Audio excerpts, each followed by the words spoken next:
I now hand the conference over to Mr. S.R. Deo, Managing Director of NOCIL Ltd.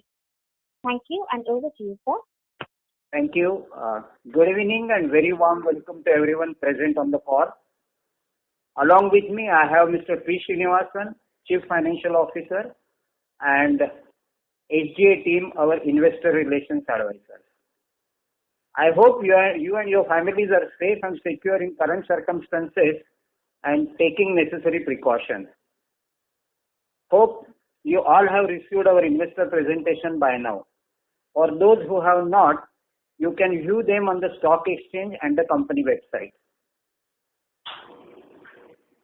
As we discussed in the last call, after we announced our Q3 result, because of lot of uncertainty and prolonged slowdown in the auto industry, we decided that with the expansion of our capacities near completion, our strategy would be to focus on maintaining volumes, market share from customers, and explore the option of seeking additional volume wherever possible. If you all may recall, we had indicated during our last call that the volume in Q4 would probably the highest in FY20 and will end the year with marginal degrowth in volumes. I am happy to announce, due to the good efforts by our marketing team, we could touch the best quarterly volumes over the last 8 quarters. As a result, we could achieve 11% volume growth for Q4 compared to the quarter Q3 of FY20. On the annual front, we could end the year with degrowth of 4% in volume. In fact, in Q4, on account of COVID lockdown, which started from 22nd March, we possibly lost a sale of about 600 to 700 metric tons, which could have been added to Q4. As all of you are aware, the Indian auto industry witnessed a prolonged recessionary trend or slowdown in sales. Sales in domestic markets have been on a decline on a regular basis since September 2018, and this prolonged till February 2020. It was expected that some recovery was in anvil, but unfortunately due to COVID lockdown, the recessionary trend has got extended for the reason which has been explained in the past on calls. The COVID-19 pandemic outbreak has hit almost all the countries and the industries across the world. There have been many disruptions in terms of labor issues, concerns on health, safety management on the shop floor, and supply chain disruptions. To sum it up, both the supply and demand side have got impacted. It may be noted that month of April 2020 was the first time ever in automobile history that there have been zero sales. We expect the near term to be challenging for the auto sector due to lack of short-term demand in view of economic impact for COVID-19. The adverse impact on the same is expected to be witnessed obviously in our first quarter June 20 performance as well. However, there are lots and lots of positive developments which I would like to share with you.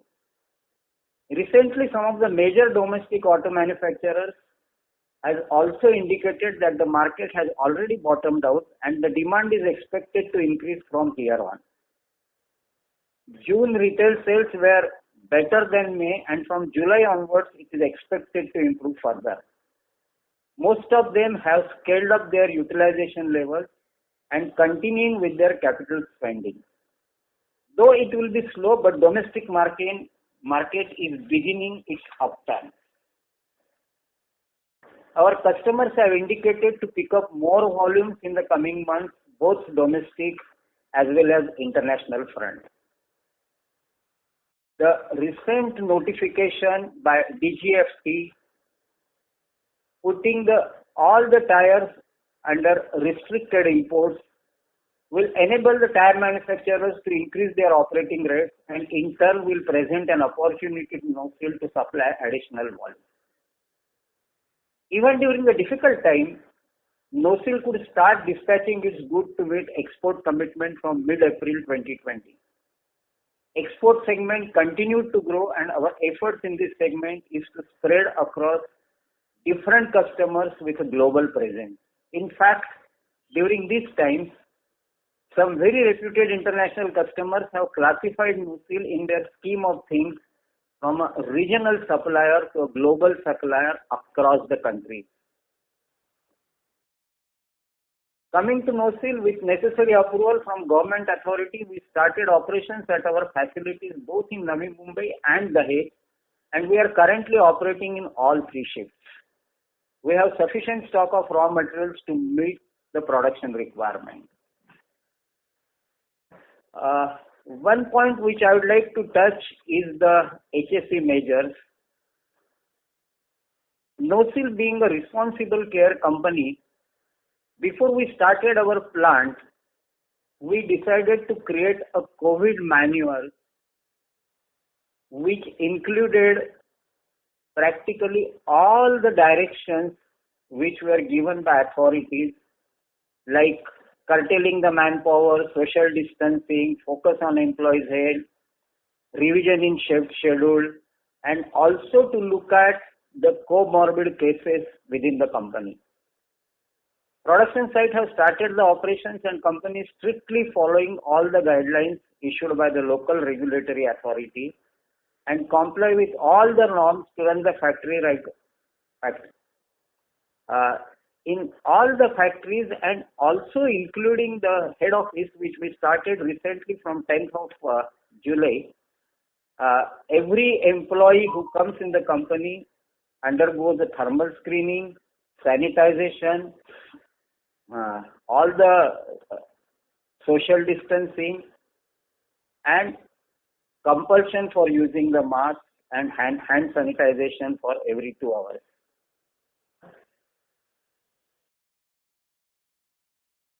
Coming to anti-dumping front, as you all know that the anti-dumping duty ended from August 2019 and H2FY20 saw full impact of LED, which in turn did impact our profitability margins to some extent.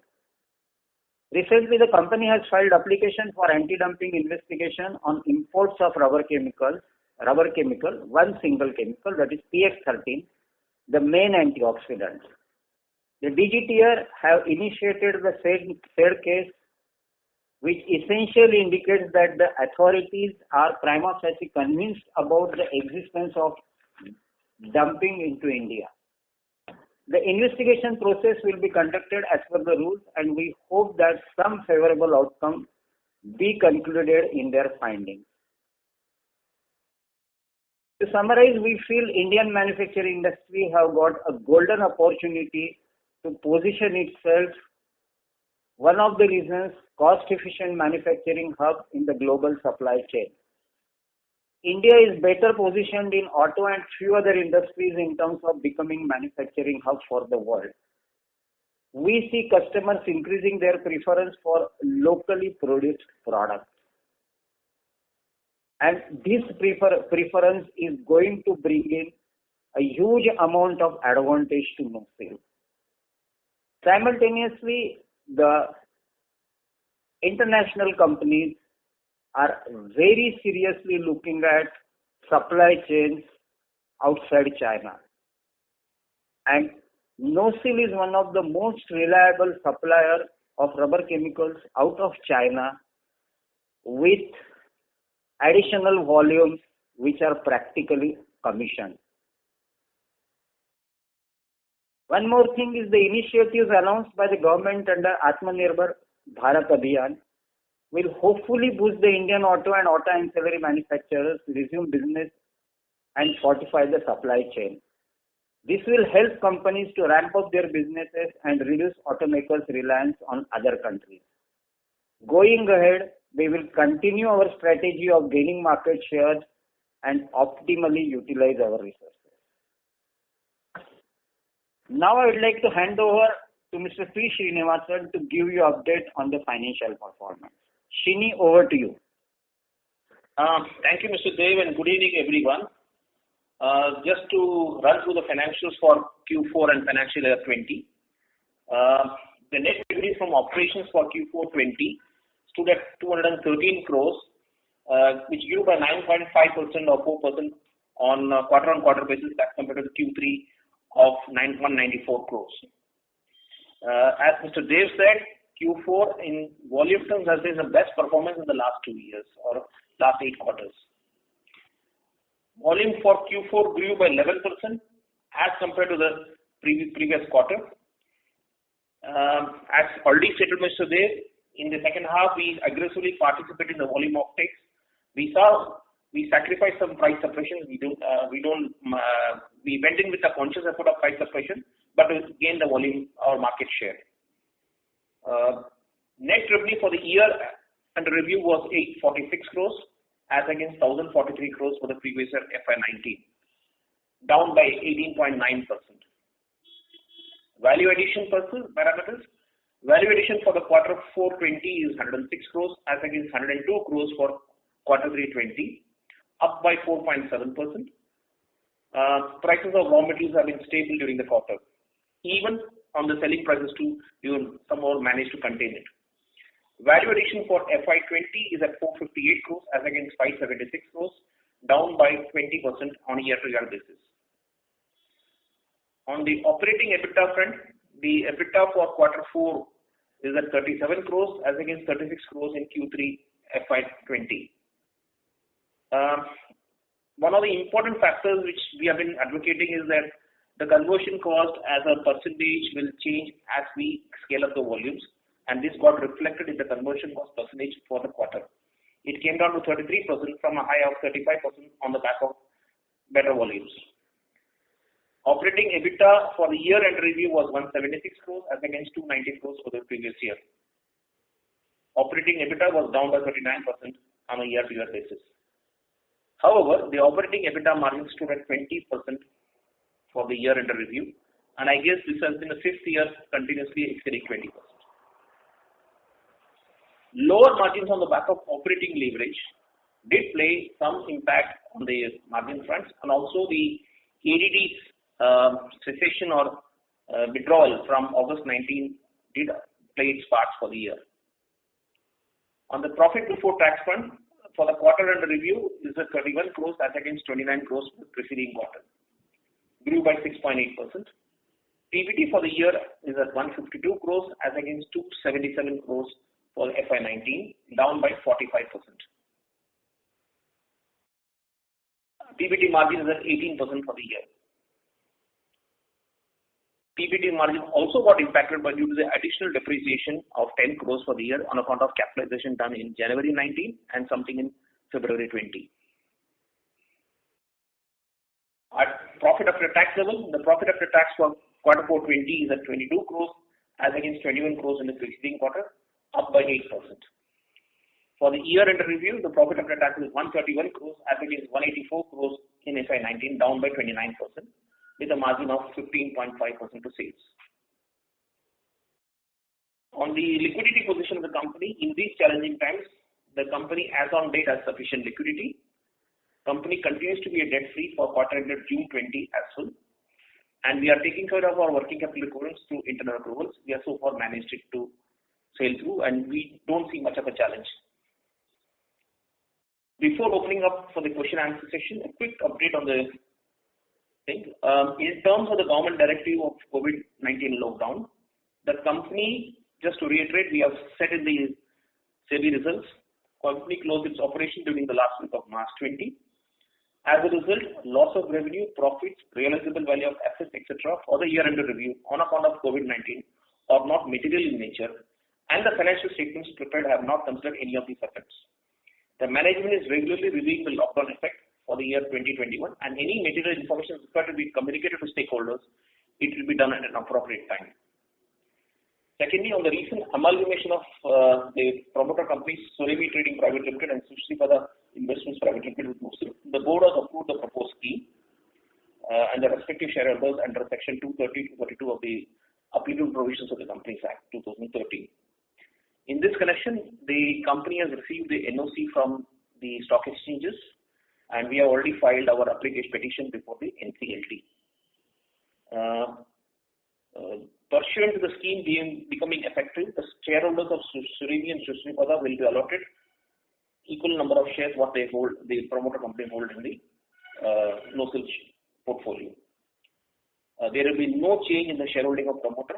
In fact, just to add a bit, the promoters have purchased about 5 lakh shares somewhere in April, and that has been communicated to the exchange in April. With this, I would like to open the floor for question answers. Thank you very much. We will now begin the question and answer session. Anyone who wishes to ask a question may press star and 1 on the touchtone telephone. If you wish to remove yourself from the question queue, you may press star and 2. Participants are requested to use handsets while asking a question. Anyone who would like to ask a question, please press star and 1 at this time. Ladies and gentlemen, we will wait for a moment while the question queue assembles.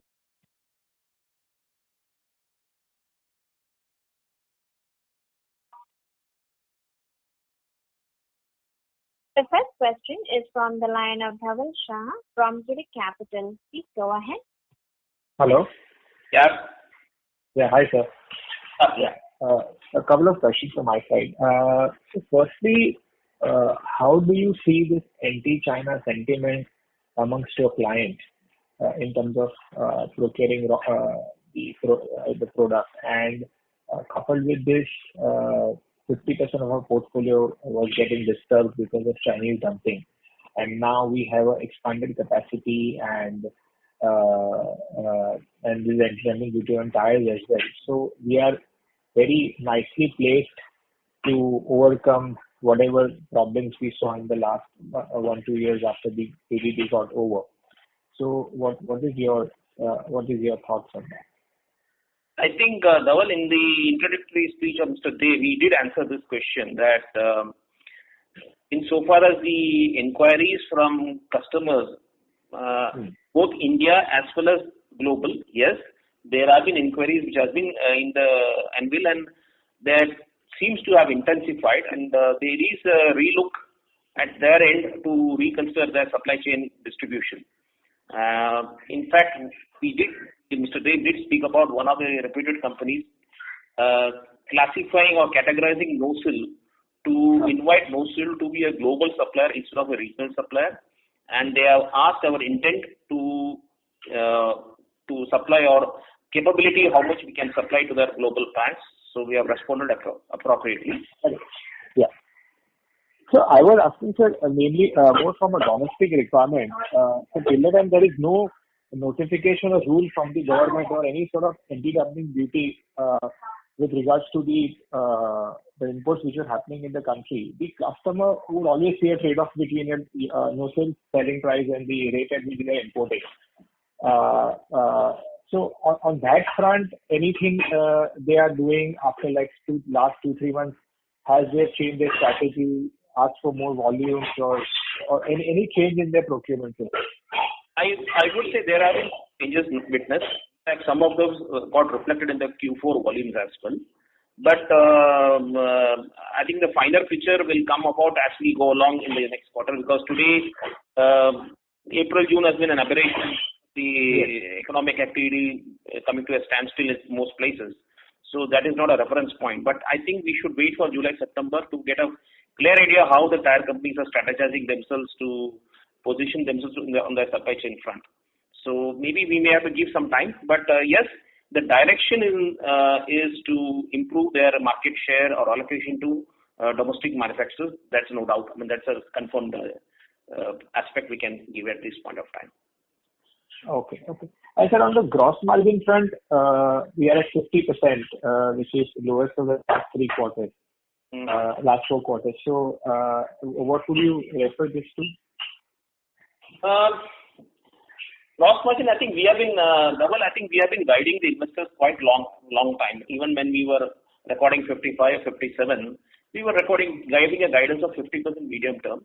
And see, basically, when I look at the last 5 years parameters, I think just for a moment, if you just go back to 15, 16 parameters, we were at an EBITDA level of 16% anti-dumping duty in force in 15-16. But today, at this time, we don't have anti-dumping duty, and still we are going at 17.5, 18. So that gives us the confidence that our cost positions, our action plan strategies, whatever we have planned and whatever we are executing are in the right direction. Okay. And provided even if the ADD doesn't come back, but the newer portfolio, the export portfolio plus the value added in the expanded capacity should help us expand our GP from here. Is my understanding correct? I think yes, partly true, because there are certain specialty chemicals which are going to the health services, especially the latex rubber chemicals. So these are meant for surgical gloves and stuff like that. So obviously that share will go up over a period of time. I'm not saying it's immediate, but in the years to come it will go up. So that is a good point. That's a positive thing. This part is pretty clear to us that we are in the right direction. That's what we wanted to give. Got it. Okay, sir. Thank you. I'll come back in this year. Thank you. Ladies and gentlemen, in order to ensure that the management will be able to address questions from all participants, we would request you to please limit your question to 2 at a time. Should you have a follow-up question, please rejoin the queue. Thank you. The next question is from the line of Hasmukh Gala from Finvest Advisors. Please go ahead. Hello, sir. Hello. Hello. Yeah, good afternoon. Hello. Can you hear me? Yeah, we are able to hear you.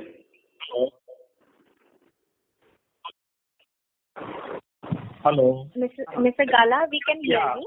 Yeah. Can you hear? Go ahead with your we can hear you. Yeah. Okay, fine. Yeah, I just wanted to know, can you help us in the volume front? How much volume did we do in FY20? We don't give the specific numbers. What they were given a guidance is -4% degrowth for the year. Okay. Yeah, because I was asking this question because the EBITDA margin has got a visual illusion in the time when your selling prices are falling and the raw material cost and other expenses are also falling. The numerator denominator impact.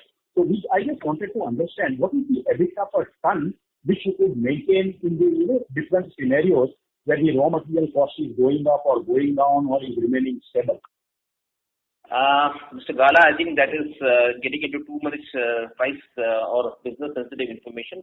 We would not like to diverge all those points at this point of time, please. Thank you. Okay, so you are not revealing EBITDA per ton? No, we don't wish to divulge those things. Okay. Please. Can you tell us in FY21 what kind of capex you will have now? I think we have a capital WFE of 150 odd crores in the potential. Yeah. That will be capitalized by October 20. That is the intent is. And I don't think so. Other than that, there are maybe some routine capex may come here and there. I would like to just ask Mr. Dev in case he wishes to add on capex something. No, in fact, I think because of COVID, some of the capex which we could have completed in the month of March, April, we could not do it, and we will be completing that capex by October. If we really look at our capital investment, what we have done is we have built sufficient capacities practically in all the products. Okay. Now from here on, as I said that at the beginning of Q4, we said that our focus is going to be on volume growth, and that focus will continue. In fact, now there is a huge opportunity for us in the domestic market. There is an opportunity in the international market. And we are pretty optimistic that over a period of time, we will start actually selling more volumes. Now, this financial year, we are not planning any capital expenditure. As we go along, then we will start looking at capital expenditure depending on the feasibility of the product. But right now, we have no plans. Okay. Sir, in FY20, what was our capacity utilization? We have 73,000 tons capacity, if I'm not mistaken. Yeah, it's about 65 to 70%. 65 to 70. Okay. Thank you very much. Wish you all the best. Yeah, thank you. Thank you. The next question is from the line of Rohit Nagraj from Trinity Securities. Please go ahead. Thanks for the opportunity. So, could you just tell us more about the exports performance and how the market is looking like in the last 3 months? I mean, FY20 performance and how it is looking in the first quarter. Export performance for Q4, I think for the year under review was about 6.5% volume growth. In Q4, I think it was 7% growth. That's what I can say. For June quarter, I think it's little premature in the sense that there was an impact of COVID and that will play a role on the volume front. So it's not advisable to talk about exact volumes today. Let's see the shipments which has taken place in the last few days and we can conclude thereafter. Thanks for that. Another question is on the strategy front. So that we are generating the free cash flows, and this year's free cash flows will be predominantly used for the ongoing capex, which is under CWIP currently. But from next year onwards, again, we'll be generating free cash flows. So what would be our strategy to utilize those free cash flows in terms of any backward integration or forward integration or any new products or new segments? I think Mr. Dev answered just about a few minutes back. He did say that in this year there is not any capex planned for this, but next year, depending on how the business unfolds and how the business shapes up, we will be examining the feasibility studies of various other scheme of things. An appropriate decision will be taken at that point of time and communicated. Sudhir, would you like to add anything on this? That's correct, because this year I think what we are going to do is we are going to consolidate the business in terms of volume. We are going to aim at higher capacity utilization, and we see an opportunity as was asked because of anti-China sentiments. Now, this is what we need to watch during the financial year, and based on the performance, then we will look at in terms of maybe new products or new lines, but that is something which we cannot talk as of today. It depends on how do we proceed during this financial year. Okay, and I think this is in the last one. In terms of raw material, how much do we procure from domestic, and if we import anything, and how has been the situation lately? 50% is imports, 50% is domestic. And we are able to procure that without any hindrance as of now. We are sufficiently having inventories at hand. Yeah, will not be getting impacted. They did answer that we have sufficient inventory, and we don't see at this stage supply chain any problems. As we go along, we'll see. Yeah. Thank you so much, and best of luck, sir. Thank you. The next question is from the line of Sunil Kothari from Unique Asset Management. Please go ahead. Yeah, thanks for opportunity. Sir, as rightly you mentioned in your speech that you are guiding always about reasonable, 50% gross margin, and as you in the year starting, you mentioned that you will be increasing higher capacity and want to capture market share and utilize more. But unfortunately, because of this slowdown in auto, we were not able to utilize or maybe increase our production. So 3-4% volume down. So ultimately, what I'm trying to understand is your medium-term target of gross profit, GP and EBITDA margin. If you can guide anything on that, because we are continuously talking about increasing production and increasing market share, and yet we have so much capacity to fill. So what type of EBITDA margin you will be comfortable, where you won't be ready to increase production and supply? Kothari, I would like to answer it differently, in the sense that every manufacturer or every businessman would like to have a target of a nice margins or a dream come true wish list. But the issue is we are in a competitive world. Obviously, we have to face the competition and how to survive in this competition. mind you, these numbers are after considering a competitor who has a 75% market share or supply chain share in the global space, and who is beneficiary of a huge element of government subsidies and other direct and indirect benefits. Now, these numbers are quite substantial. It could be as high as 20%. In fact, I would request all of you to just go through China Sunshine's balance sheet to get an idea of how much is the export incentive which they are getting on record on their financial statements, and other things at the operating level which they get. And despite that, we are able to compete well and we are able to survive well. It gives us the confidence that we are in the right scheme of things. Yes, there have been, this slowdown has been a prolonged one. But if you look at our overall performance in comparison with the auto sector, I think we have performed reasonably better than the auto degrowth. I'm not claiming credit for that. I mean, basically, if you look at auto degrowth has been 15% this year, and we are at maybe minus 8 or 9% degrowth. So I'm not saying that it's a degrowth, but still, as compared to the auto, we are slightly reasonably better. We have challenges, and we will try to overcome as we go along. Sir, I'm not debating about your ability and what you are doing. What I'm asking is, looking at the current situation, which are the medium-term margin you are trying to, or you will be able to comfortable, or you are open to any margin?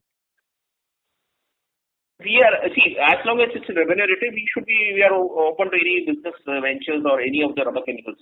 We intend to supply a portfolio of 22 rubber chemicals, and we would like to continue on that, doing business on that. Okay. So this second half margin is sustainable, you say, or that is also not sustainable? I think Kotaraji, I would not like to speculate on margins straight away. Our belief is we are on maybe the bottom end. We should be doing better than this.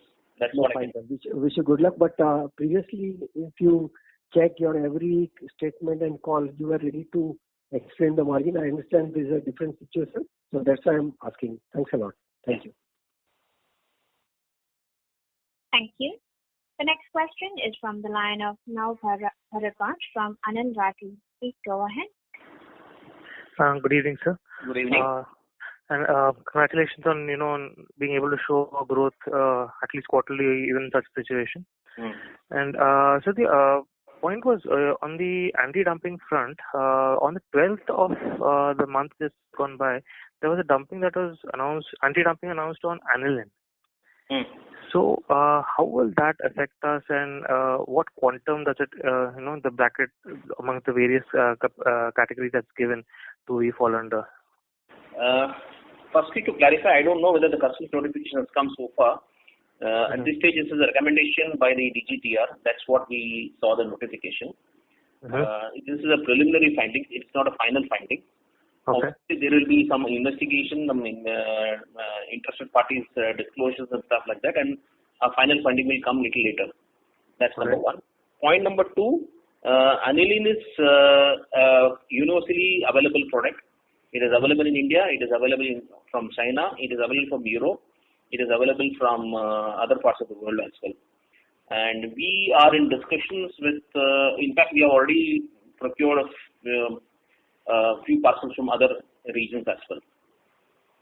So we will try to mitigate to the best possible extent. Obviously, it will have some price escalations or cost escalations on our revenue account, but I don't think so that's a significant amount to talk about today. Fair enough. So not a material impact. At this point, it's not a significant amount. As we go along, we'll have to see the impact. Sure, sir. Also, sir, about the product, the single product which Deos have also mentioned that we filed a petition for, what would be the contribution to our revenue from that product? Maybe can I keep it separate? It's a sensitive issue, please. No worries, no worries. The investigation is going on. I don't wish to. Sure about that. No worries. No worries. Thank you. No worries. Last question, sir. If you could share that, we've been talking a lot about, exports and, orders, and we've been recognized. And so do we, not in the immediate future, but in the foreseeable future, do we see our export mix changing for the better from the current levels? Or we wish to maintain it at the similar levels currently? Sudhir, would you like to answer on this? If you can. Basically, if you are We are looking at, yes, in future, the export growth, but we are also confident that the domestic will increase. So more or less the ratios will remain same, but the overall volume sales will go up. Fair enough. That's helpful. All right. Thank you, gentlemen. Wish you the very best going ahead. Thank you. The next question is from the line of Anand Bhavnani from Unifi Capital. Please go ahead. I have two questions. So first on the tire versus non-tire, how was the split in this year FY20? I didn't get you, Anand.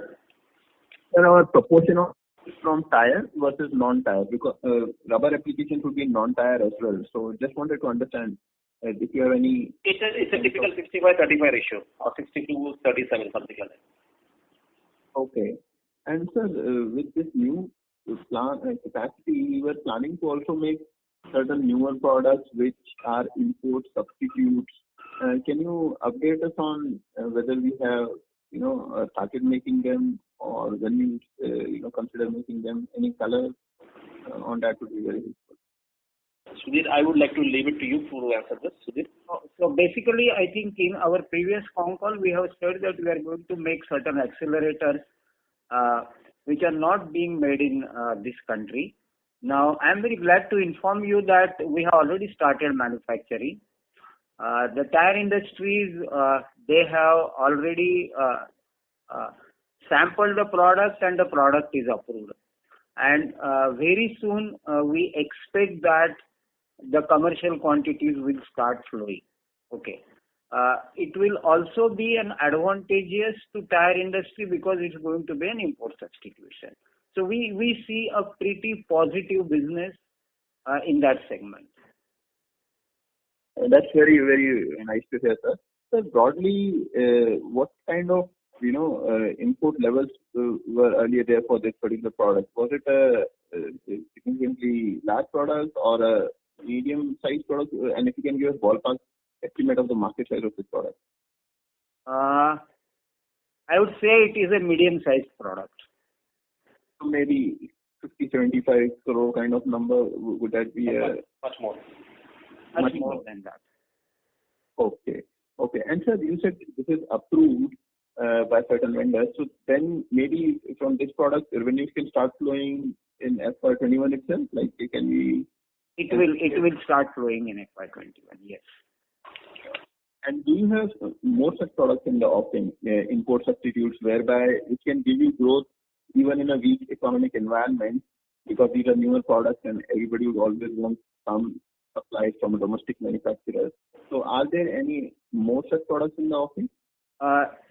Basically, in our expansion plan, which we are going to complete by October, it's more of expansion of the existing capacities or existing products. Okay. So we had this one single new product which we have launched, which is at the moment likely to commercialize in FY21. And we have no other products kind of in the offering, maybe next year or year after we might do. But currently one product is what can give us fresh growth in addition to the existing market. Did I understand correct? That's correct, because even the existing products where we are expanding, they are also getting imported. So it becomes again an import substitution for domestic manufacturers. Yeah. And sir, in case of our other products, we are hearing that government might consider a broad import duty on Chinese products in addition to the anti-dumping duties. Do you have any updates or anything of that you have heard and you can share with us that kind of thing is likely, unlikely? I think we have also heard like you, but there are no updates on this. Thank you. I would request Mr. Bhavnani to rejoin the queue for follow-up questions. The next question is from the line of Praveen Kumar from Acuitas Capital Advisors. Please go ahead. Yeah, thanks for the opportunity. I had a couple of questions. The first one was on this demand from latex glove manufacturers. I just wanted to understand this. Have you seen any significant demand for that from these kind of operators, or is such demand too small to mention separately in your It's not a significant in the overall NOCIL scheme of things, but it's in its own class, it's a significant one. Okay, thanks. That's good to know. My second question was on, in the medium term, given once you finish your entire capacity expansion, let's say in the next 3 to 4 years, what kind of capacity utilization would you be comfortable with? Frankly, we would like to utilize the 100% capacity as early as possible. That would be our endeavor. But of course, there are challenges, and it remains to be seen how the economy unfolds or opens out and how the operating rates improves. But the opportunity is there, as Mr. Dev mentioned just a few minutes ago, that we are in a place where a non-Chinese player in the rubber chemicals is a significant capacity additions and approvals in place. The market is there, so we need to encash the opportunity, and hopefully we will be able to achieve much faster than what we expected. So would you say that, let's say, not to belabor the point, but would you say that in the next 4 years, maybe at least 50 to 60% might be manageable, if not more than that, or you like to reserve your comment? I just said just a few minutes back that we would like to finish off achieve the entire 100% utilization in the next 3-4 years. Let's see how the market unfolds. That's where the whole thing is. Yeah. Thanks. Thank you. The next question is from the line of Bharat Sheth from Quest Investment Advisors. Please go ahead. Hi, sir. Thanks for the opportunity. Sir, first question is, how much our dependence is on the China for input? China for? Our raw material. Not significant. No. Okay, great. So now, couple of products we are depending on them. So to that extent, because there is availability is only from China, so we will see that how it goes along. Is there any alternate supply available? Or we have identified? No, we have. Maybe we are working on it. Let's see. It's too premature at this stage to give us right now a concrete answer, but we are working on that. But not significant to the business perspective overall. That's all I'll say. Okay. So now, even if anti-dumping duty comes, but as a strategy to grow our volume, so what will be our strategy? Increase the price or just to go for additional market share and grow the volume? So what will be let the duty get notified, then we'll talk about it. No, why are we jumping the gun before? Okay. But having, and what is current, domestic and export mix is? Domestic and export? Yeah, mix, our revenue. 65-35. 65 is domestic, 35 is exports. Okay. Thank you very much. That's all. Thank you. The next question is from the line of Dhavan Shah from ICICI Securities. Please go ahead. Yeah, thanks for the opportunity. So I have two questions. Firstly, about you mentioned that Q4 was very good in terms of the volume growth if we compare it for the last 7 to 8 quarters. So just wanted to understand the plant utilization in the Q4 versus Q3, and what is the plant utilization right now? I think the plant utilization Q3 versus Q4, I think there is a growth of about maybe 15% extra growth as compared to Q3. And what is the plant utilization right now? Right now, as of today or as of which period you are talking about? As of first quarter or maybe today. I think that's too early for us to comment on it. I would not like to comment at this stage, please. So Q4 utilization was around 70-80% of our 60,000 odd ton capacity. I think we answered to someone in some question in the past, just about a few minutes back. We said for the utilization for the year is about 65 to 70%. Okay. And secondly, about the PX13, so we filed anti-dumping on that. So how much does that constitute in our revenue? That particular product? I think I answered just about 10 minutes back that it is little sensitive. We will not talk about it. And the export, we were earlier highlighting that there is a good demand from the US market. So how is that shaping up, and how much US market is currently constitutes in our export business? I think in export business overall, US will be maybe around 10%. And any outlook on that? I mean, how's the export demand from US region? I think it's more to do with how the relationship blossoms out. In the sense, there are certain tire companies, international tire companies, requesting NOCIL to supply pan global rather than region. So once those schedules or those understanding comes to a sort of a contract or something, then we'll be in a better position to give you what is the US. But obviously, we would like to grow in US market over there, definitely. Okay, that's all from me. Thank you. Request participants to please limit your questions to 2 at a time, as we have several participants waiting for the queue as well. Thank you. The next question is from the line of Rohit Potti from Marshmallow Capital. Please go ahead. Thank you for the opportunity. So from my understanding, NOCIL has more than 200 crore in cash on the balance sheet right now, and average we can comfortably generate more than 100-150 crore cash on a yearly basis. Given we have a lot of capacity which is coming on stream just now, and there is no capex plan at least for the next couple of years, 2-3 years, what will be the usage of this? How is the management planning to deploy this cash? Is there a plan of buyback or something? Gentlemen, I think you're mistaken. The balance sheet cash as of 31st March is talking about something like 30-odd crores, 30-35 crores. It's not 200 crores what you have read or you just stated. So it's not that thing. And we have, if fair, I think today in this recovery stage of the economy recovering, you may need it for working capital. So at this stage, we are conserving it for working capital purposes. As we go along, as and when the market conditions improve and a new evaluation of a feasibility project gets finalized, we will consider deploying that in future business expansions. As Mr. Dev pointed out about some time back, that not this year, maybe sometime during next year. I apologize for my error. My next question. Not a problem. Absolutely no problem. Yeah. So my next question, I mean, you have mentioned very clearly that we are seeing increased interest from our customers on our current products. But I mean, historically, you have worked with customers on creating new products, is what I understand. So is there interest or collaboration with the customers to any new products that you don't have in the basket right now that is happening? Mr. Dev, would you like to answer this?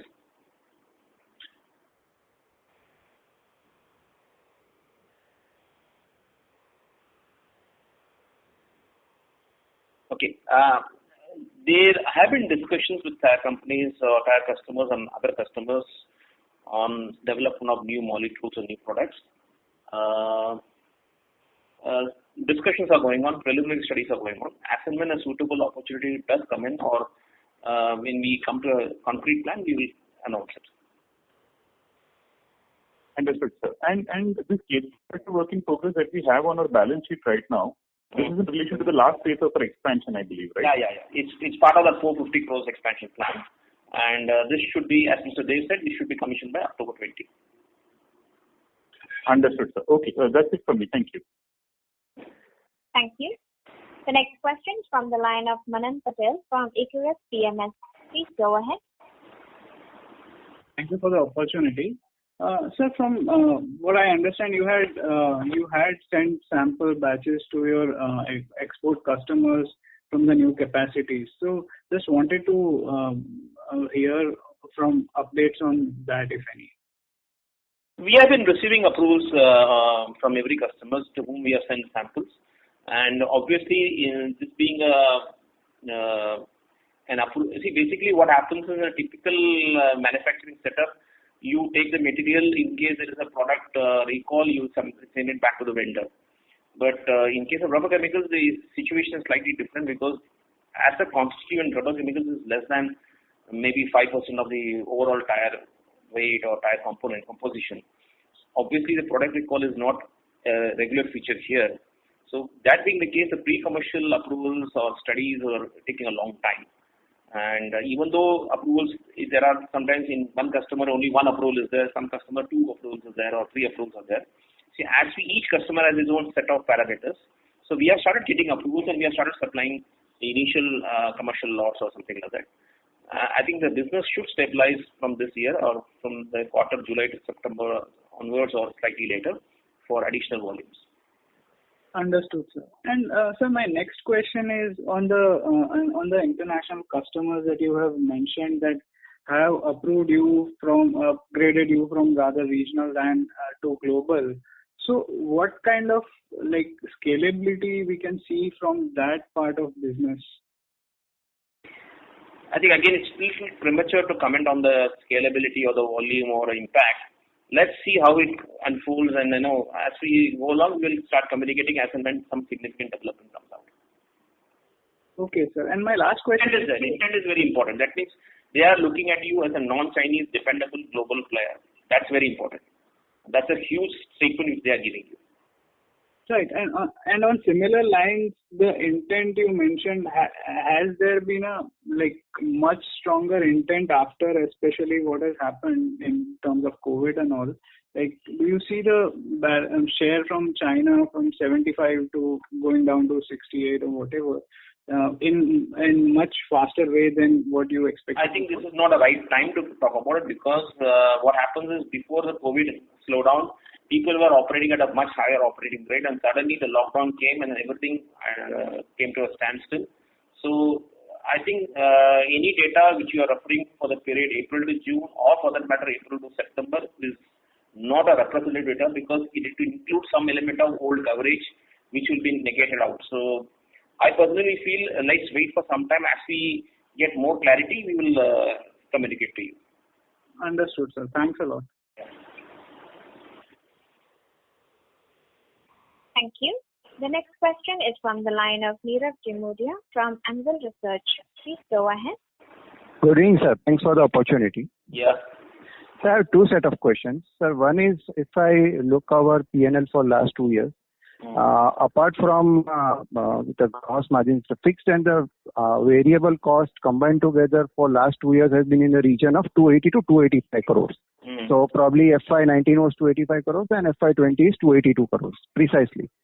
And sir, if we see, I think we have done a volume growth of 4% as you mentioned in your opening remarks. So some portion of the margin compromise would have been because of this reason, as some part of our this 285 crores would be fixed cost, which continues to be incurred by us irrespective of the volumes being done by us. So could you just share with us in terms of the broad breakup in terms of this 285 crores, like how much is fixed and how much is variable? So that would be helpful, sir. I think the broad parameters I can say is about, just a second. And if it, in the absolute rupees crore, that would be very helpful, sir. I'll give you the broad splitter. Yeah. Maybe I would say about 50-50 you can take it for the variable nature and the fixed nature. Okay. Though some part of, I would say, utilities also has a fixed component in that. But okay. A broad basis, it is 50-50. Okay. So as a related question to this, let's say if we hypothetically assume this to be 140 crores for this financial year, with capacity utilization gradually getting improved, let's say whenever we will reach those 70,000 tons of volumes or probably utilizing 100%, how much this fixed cost can go up from here? Like right now it is 140, but what is your assessment? It will not be proportionally going up. It will be tapering down. I don't want to quantify the numbers at this point of time, but I think it will not go in the same proportion of what we are talking about. Okay. Thanks, sir. And so second question is like if we see before 2-3 years when there was a strict environmental regulations being imposed in China, and because of which some of the capacities got closed, we got an opportunity in terms of increasing the realizations, and which probably helped us also in terms of getting the extra margin. So, sir, if you can just share some light in terms of how is the situation currently, because I think some of those capacities which got closed down probably have been coming back, and some of them have also expanded the capacity. So, if you can just tell us what has been the utilization at the global level in terms of production and sales, that would be helpful, sir. I think China Sunshine, if I'm not mistaken, they're still going at 100% capacity utilization. That is what we know from their financial statements, which is getting uploaded in the Singapore Stock Exchange. Correct. But I'm not sure about Yanggu Huatai or, for that matter, other Chinese companies. Okay. Kumo is not operating at 100%. Definitely is operating at maybe around 50%, if I'm not mistaken. Okay. And what's happening is, in view of the auto slowdown, suddenly it appears that there is a surplus in availability of capacities or supply. Okay. Now, as the auto market or the consumption market, demand market stabilizes or improves post the economic recovery, correct, I think the small players in China will have difficulty, and I don't think so they are going to be in business on a longer term or a medium term. They may have, some of them may have wound up, some of them may find it difficult to survive because government, as we understand, we don't know what is China can change every now and then, but as we understand, they don't seem to be keen to be lenient on pollution parameters henceforth or anymore. In fact, chemical plants are not encouraged totally in certain provinces, as we understand. Okay. In that sense, if you are following the norms as per the thing, and if you are able to manage your operations well within the norm, and fortunately our technical team has been excellent, fantastic, and led by Mr. Dev and team. So therefore, I see a great opportunity for NOCIL to encash this, and as we go along, China will gradually reduce. A, because of the sentiments, B, because of their own internal restrictions. Now, it remains to be seen how the government is serious about how long they can implement this price or sustain this price policy. Okay. Thank you, sir. So just added question to that first point, what you mentioned, like in terms of the fixed cost moti breakup. So if we see, like, would there be any cost rationalization being implemented this financial year, because probably this is a year of consolidation in which we probably will be trying. You're talking about? Yeah, no. What I'm trying to say is, sir, let's say we have a fixed cost of 140 crores in terms of broad breakup. So would there be any more cost rationalization measures which be initiated by the management in this financial year, given this year is a year of consolidation in terms of volumes and everything? So I think we are adopting a policy of need-based fixed cost incurrence rather than standard cost plus inflation factor. I don't think so. We ever in NOCIL allow that. Okay. And seen pretty well across the thing. We are very conscious of the cost which is being incurred for the business, and we take a very what we call a zero-based budgeting, or the need to incur. Only if it is justified, we incur it. Otherwise, we don't incur it. Thanks a lot. Thanks for the answers. Really helpful, sir. Thanks a lot. All the best. Thank you. The next question is from the line of Abhishek Datta from Prabhudas Lilladher. Please go ahead. Hello, sir. Yeah. Very good set of numbers in this tough environment, sir. So just wanted to understand, now that your capacity is fully commissioned, in this 11% volume growth, has there been a change in the domestic market share post the commissioning? If you can quantify before and after the capacity commissioning. I think I can give a very specific guidance on the volume parameters for the quarter under review. I think both domestic and exports. In fact, domestic was more than double-digit growth. So that's the point we can share. Exports was almost near double-digit growth. It was not fully double-digit growth. So that probably helps you this part, that we have increased our domestic capabilities, and we hope that now the normalcy is more or less resumed in the operation front. We believe this trend, or hopefully as we go along, we will try to encash this or consolidate on this trend. Remains to be seen how tire companies respond and stuff like that, but let's see. So FY20 end, what was our market share in the domestic market? Maybe in the domestic market, I think we may be around 38 or thereabout. 40% is what we normally target, but maybe 38 because of the additional imports came in That's it. Okay. And so secondly, if I see your H2 numbers, your margins have averaged around 18%, and pre-ADD, during ADD, it averaged around 24 or 25% odd. And you used to mention that 3 to 4% is because of ADD. So, have we seen like pricing pressure, or have we deliberately? I think Mr. Dev at the start of the meeting, he did mention that we have gone in for a aggressive retention of volume share, market share, capture additional volumes wherever possible at the cost of some price thing. The important thing is the price aggression which came, again I just explained a few minutes back to the earlier question. If the supply is temporarily surplus in the market situation, then the price pressures come in, and you can also witness the same thing from the analysis of a competitor like China Sunshine. So given that factor, when the price pressure is there in a competitive market, you have to respond aggressively to capture, retain market share or capture volume share. So maybe we were forced to do it, we did it.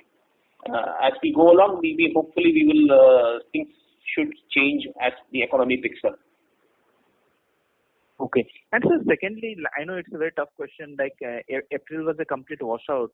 So we were already down around 8% for this financial year. So if I have to just ask you, like for FY21, what will be your, like in this tough environment, what kind of volumes you are envisaging this year?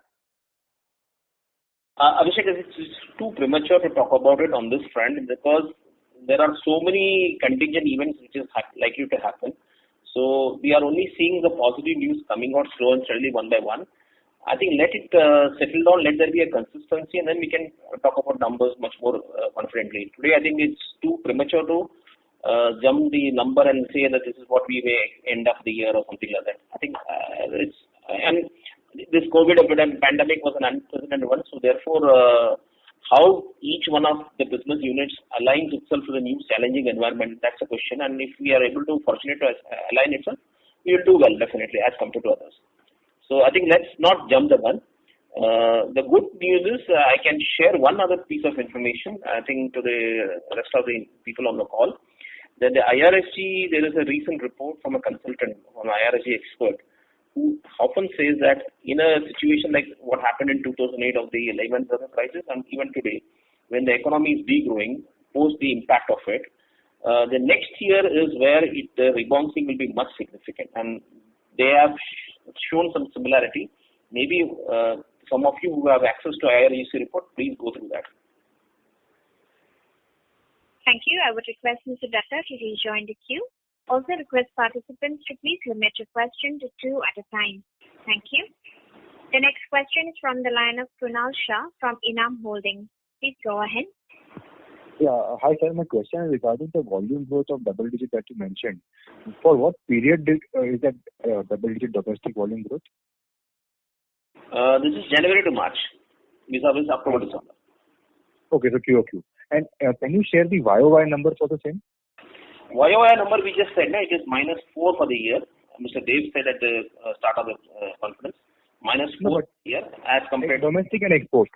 YOY. -8.5 and exports +6.5. Okay. And how has been the raw material price environment during Q4 versus Q3? Raw material has been steady for Q4 vis-a-vis Q3. Okay, got it. And so we have a premium, say versus export realizations are at a higher value versus domestic. That still continues? No. I think it's basically a composition of the product mix. Okay. So it's not. If you are talking about a likewise same commodity, obviously export pricing will be lower than the domestic pricing because in India we have the basic custom duty at 7.5%. So obviously that 8% or 9-10% factoring will be there. Okay, got it. Thank you so much. Yeah. Thank you.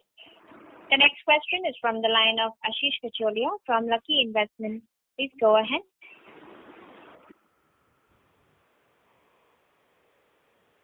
Ashish Kacholia from Lucky Investments, your line is in the talk mode. Please go ahead with your question.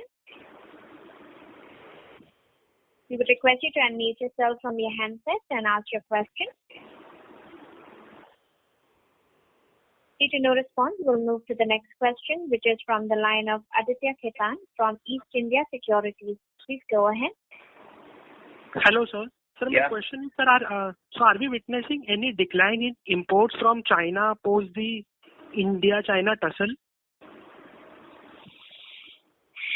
I think it's too early to comment on it. Let the report data come, and we'll probably analyze and get back to you.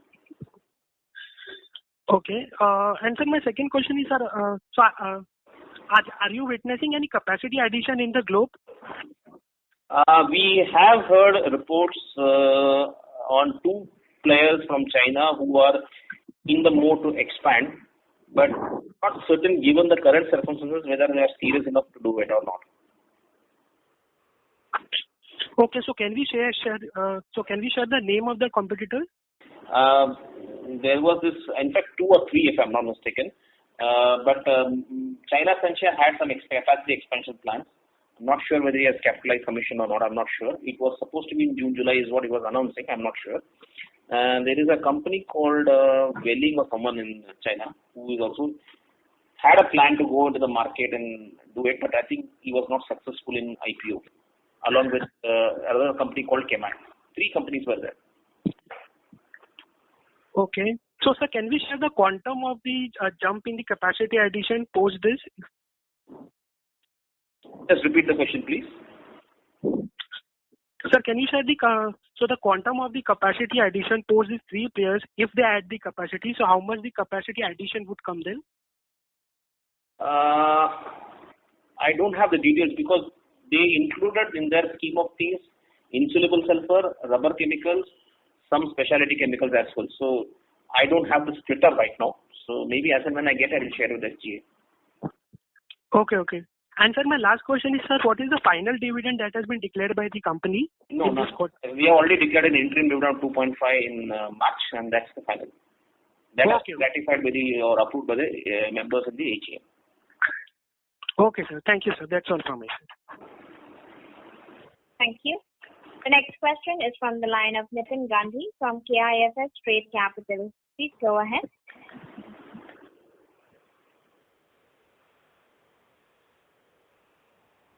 He seems to have lost his line. We'll move to the next question.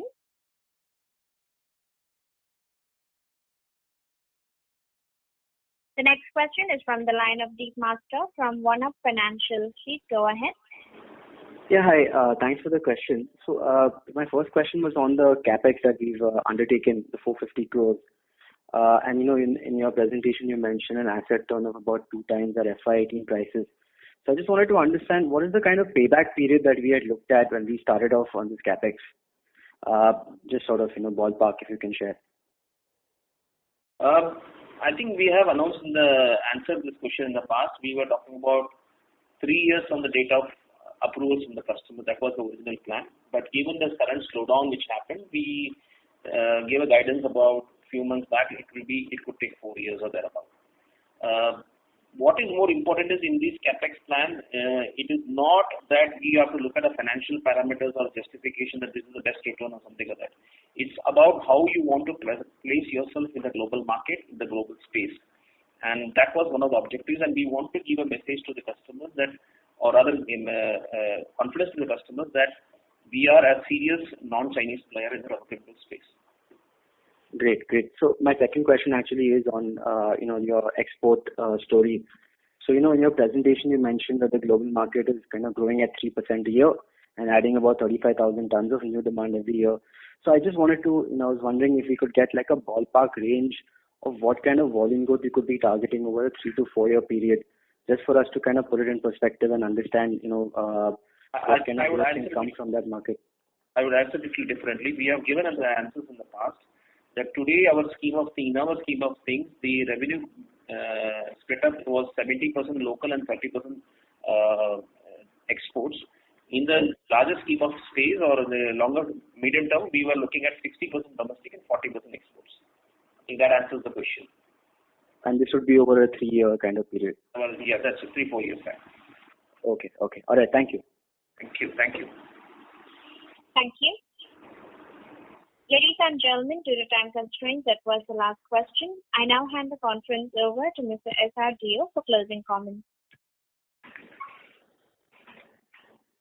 Thank you very much to all of you for attending this con call.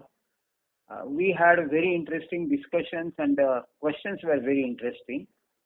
I must thank each one of you that you actually attended this con call in the evening and could spend 1.5 hours discussing about NOCIL.